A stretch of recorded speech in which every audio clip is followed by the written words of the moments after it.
What is up, Sideways fam? We're back again today with another video, and as you can see, Q's Is300 is still on the lift. Today's dyno day. It is Wednesday. This is the day that we had already planned to have the car done. It is an absolute mess in here, but his car looks super dope and amazing. Everything is finished, and the car runs and drives. We went ahead and hooked up all the fuel pumps, set everything up for the surge tank. If you haven't watched that video, there is a video that I just put up that explains the fuel system that we did in this car and why we did it. Basically, just a quick run over if you haven't seen the video, which I recommend you watching. A surge tank allows you to put 2 to 3 pumps in basically an aftermarket reservoir where your factory fuel assembly will pump your fuel from your gas tank into the surge, and the surge will never go dry, and you can put as much power as you want through it. With basically a lift pump, which is an intake pump, or for an inline pump to be underneath the car, but not getting too much into that because you can watch the video to learn everything about it there. A lot of mods happened to this thing to make it be where it needed to be able to get to what he wanted to get. The car made 600 horsepower last time. I wanted to cut him at 500. The car did end up getting crashed 10 minutes after the dyno, and it was just all bad from there, but they went ahead and tore everything down and rebuilt this whole car completely. If you haven't been keeping up with this series, I'm just kind of giving everybody and reiterating on everything for everybody to kind of explain to them what's going on. So let me flip the camera right now and show you where we are, what we need to do this morning before dyno, and then what's all gonna be power goals and what we're gonna be today. So let's get it. So pretty much last looks, I needed to weld a blow-off valve in down here. He did bring a brand new tile one that's purple. Everything's pretty much done. I mean, we are missing a few zip ties. Boost controller's hooked up. We went ahead and put a secondary port in the downpipe to go ahead and run 2 wide bands instead of 1. All the inner piping has been redone, if you didn't see the last video as well. ECU's been put away. We need to go ahead and bolt the hood on. T56 Tremec Granite Racing Kit is installed. Everything's good to go. We need to tape that hole up. I went ahead and put the ECU underneath the dash. So for some of the customers that were asking about this, basically what's happening is he's running, since this is an I believe this is a 01, he doesn't have to run twin ECUs. He can run one computer, which is in the box, and we're just jumping the computer for the wiring that we need to the jumper, and then there's a harness that runs out here. Basically, guys, you're just controlling the ignition, boost, and sensors with the ECU, and the ECU goes up into here underneath the dashboard in here. It's about, you know, the size of maybe this box right here, you know, a little bit bigger. But that's how you run your piggyback standalones. Your piggyback standalones are going to basically, like it says in the name, you know, it's going to piggyback off of your factory ECU, and that's going to control all of your tuning. But anyways, we can get into that later. So all the sensors have been installed. New power steering system's been installed. We went ahead and did the ABS delete. The brakes were all bled from yesterday. Hopefully all that stuff works pretty decently. And then giving you just a quick overview on the surge. The surge tank is all back here. We cleaned up the wiring kind of the best we could. Give me a second to put the light on so I can just show you real quick. So there you go. There you have it, your new surge tank. There's a few more zip ties we got to put out here, but you can see you got your feed line, your return line, your 2 other lines that are getting pumped in from your tank for your feed and your return there. Got your 3 relays over here on the firewall for your 3 pumps that you're running, and we're pretty much done back there. So, of course, I knocked over the bolt. So yeah, guys, I'm gonna go ahead and finish some button up this morning. I'm gonna go ahead and get everything kind of just finished up and so we can get everything out. And we gotta push all these cars out of the shop right now to make some room. Lots of other projects, lots of other things we're working on today, so let's get right into it. All right, people, so she's out right now. Everything's working, clutch feels great, brakes feel great. All put together. Sage is gonna hop in right now, front end kind of back on for where we're gonna drive. Sage is gonna go ahead and drive the car over to Epexi. I'm gonna go ahead and follow him, and let's get this thing done, guys. So let's see if we can make more power than we did last time. I know their goal is 800. We don't really do JZ's over 750 on a stock bottom end. So, and it does only have 264 cams with no valve springs and retainers. So my opinion of that is he would be lucky to touch 7 and gain 100 horsepower. So let's just see what happens when we get there, guys. So let's get it. Well, guys, this is where it all happened right here, where the old car got lost and died. So I guess the engine lived to see another day. But yeah, we're on our way. We're rolling, guys. We're rolling.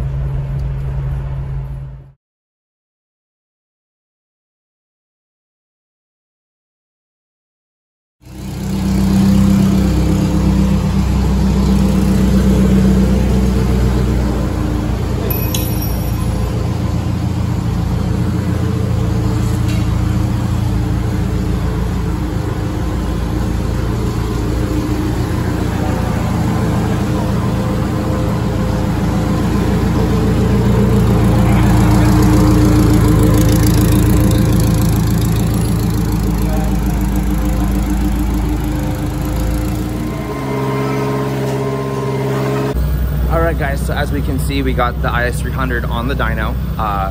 We're already gonna start rolling right now. Say just wanted us to go pick up some lunch or some brunch, I guess. It's a little bit late.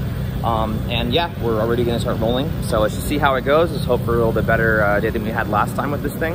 And we'll get him back on the road so we can take the car home and enjoy the car.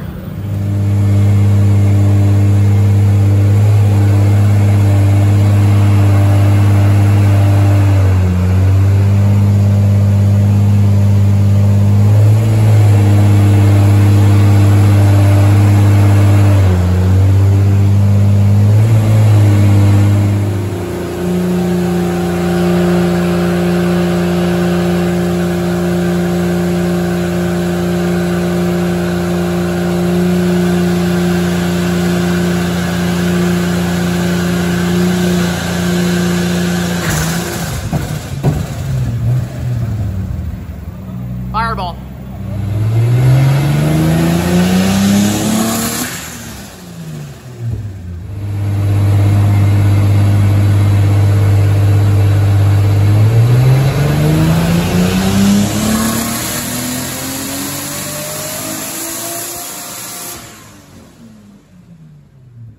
All right, peeps, so E85 is in. We're gonna go ahead and drivability right now and check to make sure everything's good where it's supposed to be. And then we're gonna go ahead and go straight to 22 pounds where it was tuned last time, and then kind of see where we're at now and kind of where we're gonna keep it. So let's get it.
Mine.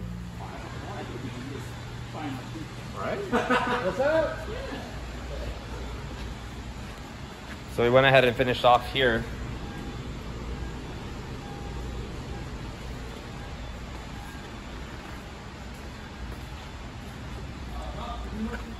All right, guys, so I wanted to go over the dyno sheet with you guys so you guys can kind of all see the numbers for yourself and see what you're looking at for your builds with something like this or something similar to this with your Is300. So I'm going to go ahead and put the camera right now and get a little bit closer look and show you guys the notes that I've made and also show you guys the horsepower numbers that we did, because I believe we did 654 or 55 on the last dyno pull that I recorded. My phone did die, so I wasn't able to get that last pull, but we went up like 3 horsepower, so it wasn't a huge difference, but still want to show you guys, go over some notes so you guys can kind of see, like, if you didn't catch it in the video, you can see like my notes of what they were. So I'm going to go ahead and flip the camera right now and show you guys what's up, and then we're going to go ahead and end the video. All right, guys, so let's just go over this real quick. So this is going to be 91 octane. Mind my notes, I'll go over that in a second, but 91 octane, was 403 horsepower with 350 foot-pounds of torque. And I believe that was at like 14 PSI, low timing, just very conservative for street driving. And then this was the final dyno at, I believe the boost was at 25 PSI, made 659 horsepower with 576 foot-pounds of torque. And then as far as his mods, just so you can kind of see how everything is, he had a 10 PSI based wastegate spring, which really was a 14-pound spring. But what it comes down to is that you go ahead and do anything with your wastegate and your manifold, and based on whatever you're doing, it'll always change because, I mean, obviously just back pressure and all the other stuff that goes with that. So pretty much what ends up happening is, even if you have a 14-pound spring in it, it may not always give you 14 PSI, but we got 10 is what it was showing on the controller. He is on AEM V2. You can see right here, he's got the peak boost manifold, ITS turbo, 1700cc injectors from FMS, from our sponsor. We're running the Nuke Surge tank with Brian Crower 264 cans. And he does have a really expensive, very good intercooler. The Treadstone intercooler worked great. Factory intake manifold, Is300 25 PSI. So for all you guys that want to kind of know, on Dynapack, it also will read, if you didn't already know as well, Dynapack will always read a lower number than what it will read on a Dynajet or Roller Dyno or Mustang Dyno.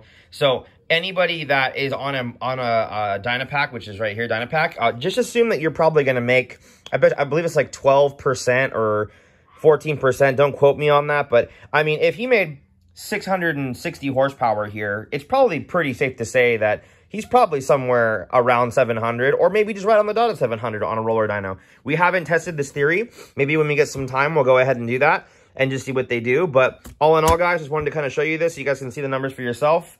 And till next time, guys. All right, guys. So dyno day's already done. You made about 659 horsepower, I believe. And customer super ecstatic. We had a great day today. Everything went pretty smoothly. I guess we're going to be doing some events at a shift sector in NorCal is what he's planning on doing. If he's going to go, I'm going to drive my car too. So that'll be cool to do some roll racing. So I hope you guys enjoyed this video. Glad the car is no longer a pile of scrap and not on the road. He's about to be back on the road today, and we're super excited about that. I'm glad that, you know, got one more of the Towers fan back on the road. So until next time, guys, peace.